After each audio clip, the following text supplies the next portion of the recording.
ആ കാണുന്നതാണ് എസ്സയുടെ വീട്. ഡാ, നീ അവനെ 10 മിനിറ്റ് ഒരു പാർട്ടിയുടെ മൂടി തന്നെ നിർത്ത്. ബോബി എങ്ങനെ രക്ഷിക്കണമെന്ന് നമുക്ക് പ്ലാൻ ചെയ്യാം. എടാ റാം, എടാ അവനെ കാണുന്നില്ല.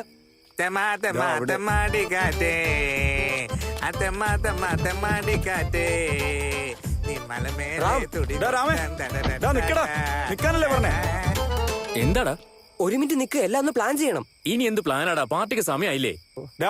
ഇപ്പൊ എങ്ങനെയാ അവനെ കൂട്ടി വരാൻ പോന്നെ? ഇങ്ങനൊരു ചോദ്യത്തിന്റെ ആവശ്യം എന്താടാ? അവിടെ പോവും, കഥക് മുട്ടും, എന്നിട്ട് അയാളോട് പറയും, സാറിന്റെ ഭാര്യയ്ക്ക് ഞങ്ങളുടെ ഫ്രണ്ടിനെ കൊണ്ടുള്ള ആവശ്യം കഴിഞ്ഞെങ്കിൽ അവനെ ഇറക്കി ഇവിടെ പാർട്ടിക്ക് സമയം. സിമ്പിൾ. അവനെ വിടുവൊന്നുമില്ല, നിന്നെ അവനെ ഒരുമിച്ച് കൊന്നു കളയും. അതെന്തിനാടാ കൊല്ലുന്നേ? അവനിവിടെ വന്നത് എസ്ഐയുടെ ഭാര്യക്ക് കണക്ക് പറഞ്ഞു കൊടുക്കാനല്ല. പിന്നെന്തിനാ?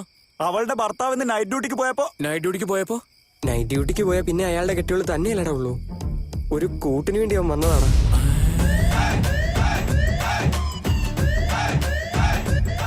അയ്യേ, ഗ്രേവ് പാർട്ടി എന്ന് പറഞ്ഞ് നീയൊക്കെ എന്നെ പറ്റിക്കാൻ നോക്കിയല്ലേ? ഇങ്ങനൊരു വിഷയമാണെങ്കിൽ എസ് ഐ മാത്രമല്ലടാ, ഈ ഞാൻ പോലും അവനോട് ക്ഷമിക്കില്ല. ഇനി ഒരടി മുന്നോട്ട് എടുത്തു വെച്ചാൽ നമ്മുടെ ഫ്രണ്ട്ഷിപ്പാണ് സത്യം. ഓ, ഫ്രണ്ട്ഷിപ്പിന്റെ പേരും പോലെ എന്റെ വീക്ക്നെസ് കയറി പിടിച്ചല്ലേ?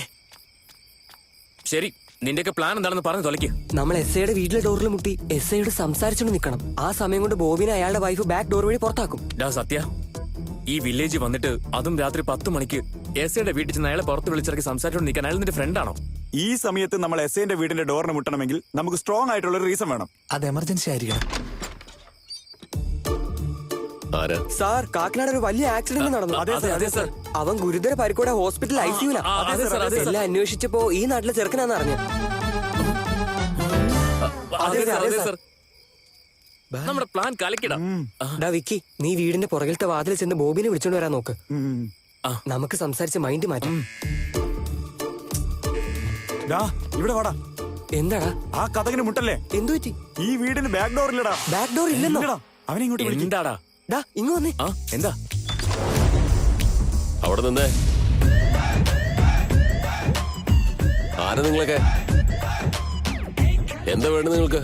സാർ, ഞങ്ങൾ കാക്കനാട് JNT കോളേജിലെ സ്റ്റുഡൻസ്. ഞങ്ങൾ 4 പേര് ഫ്രണ്ട്സാ സാർ. എവിടെ പോയാലും ഞങ്ങൾ ഒരുമിച്ച് പോകാറുള്ളൂ. 4ാമന്റെ പേര് ബോബി എന്നാ സാർ. വളരെ അത്യാവശ്യമായിട്ട് കണക്ക് നോക്കി ബാത്റൂമിൽ കയറി കുത്തിയിരിക്കുക സാർ. എടാ ചുമ്മാ ഇരിക്കാ. എന്തിനാ വന്നതെന്ന് ചോദിച്ചപ്പോ ഏതോ ബോബിയുടെ കഥ എന്നോട് പറയുന്നോ? സാർ, കാക്കനാട് ഒരു ആക്സിഡന്റ് ഉണ്ടായി സാർ. അദ്ദേഹത്തിന് സീരിയസ് ആയതുകൊണ്ട് ഐസിയുയിൽ കിടത്തിയേക്കോ. അന്വേഷിച്ച് കഴിഞ്ഞപ്പോ നിങ്ങളുടെ നാട്ടുകാരാണെന്ന് മനസ്സിലായത്. ഇപ്പൊ അയാൾ ആകെ സീരിയസ് ആണ് സാർ. ആരോട് പറയണോന്ന് അറിയില്ല. സാറിന് വിവരം അറിയിക്കാൻ വേണ്ടി വന്നതേ ഉള്ളൂ. അവന്റെ പേരെന്താ? ശ്രീനിവാസൻ സാർ. ശ്രീനിയാണോ വാസുവാണോ? ശ്രീനിവാസൻ. ചിലര് ശ്രീനിന്നും ചിലര് വാസെന്നും വിളിക്കും സാർ. അതെ സാർ. ഞാൻ ഈ നാട്ടിലേക്ക് പുതുതായിട്ട് ട്രാൻസ്ഫർ ആയിട്ട് വന്നതാ. എന്തായാലും നിങ്ങളും നിക്ക്. നീ എവിടെയാ?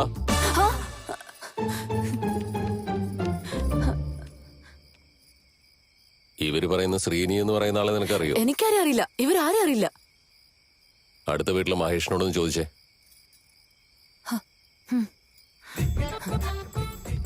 എന്ത് രസമല്ലടാ, അവൻ കണക്കിൽ പാസ്സാവുമായിരിക്കും അല്ലേ?